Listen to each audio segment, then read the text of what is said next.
የሀገሪቱ ህገ መንግስት እንዲሻሻል መንግስት አጀንዳ አድርጎ ለምክክር ኮሚሽን አቀረበ። የክልሎች አወቃቀር ቋንቋ ላይ ሳይሆን አቀማመጥን መሰረት ያደረገ እንዲሆንም የመከላከያ ሰራዊትን ጨምሮ ሌሎች የጸጥታ አካላት አጀንዳ አድርገው አቅርበዋል። እነዚህ አጀንዳዎች የቀረቡት የሀገራዊ ምክክር ኮሚሽን ከፌዴራል ባለድርሻ አካላትና ከማህበራት ጋር ለሶስት ተከታታይ ቀናት ባካሄደው የምክክር እና የአጀንዳ ማሰባሰብ መርሃ ግብር ላይ ነው።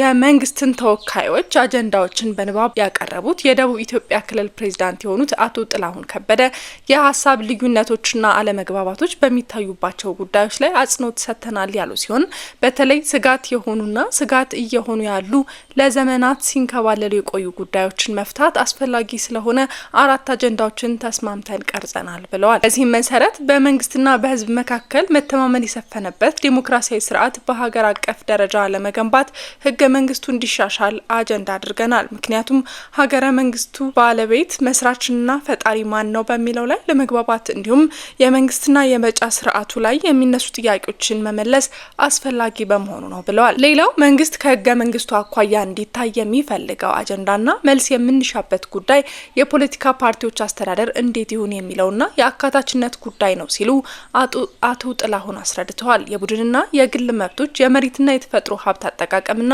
የሰንደቅ ዓላማ ጉዳዮችም በምክክር እንዲታዩና መፍትሄ እንዲያገኙ መንግስት አጀንዳ አድርጎ አቅርበዋል። የጸጥታ ተቋማት መሪዎች በፖለቲካ ሳይሆን በክህሎት እንዲመረጡ፣ ክልሎች በቋንቋ ሳይሆን አወቃቀራቸው በጂኦግራፊ እንዲሆን፣ የፖለቲካ ምህዳሩ አሳታፊ እንዲሆንና የኑሮ ውድነቱ መፍትሄ እንዲበጅለት የጸጥታ ተቋማት ተወካዮች አጀንዳ አድርገው አቅርበዋል። በፌዴራል የባለድርሻ አካላት የምክክር መድረክ ላይ አጀንዳዎቹን የለየው ሌላው ቡድን የሚዲያና የማህበራዊ አንቂ ቡድን ነው። የቡድኑን አጀንዳ በንባብ ያቀረቡት ጋዜጠኛ ብሩክ ከበደ አብላጫ ድምጽ ላይ መሰረት ያደረገው የምርጫ ስርዓት እንዲታይ፣ ሀሳብን በነጻነት የመግለጽ መብት እንዲጠበቅ፣ የባህር በር ጉዳይ ህገ መንግስታዊ እንዲሆንና ሌሎች አጀንዳዎችን ለይተናል ብለዋል።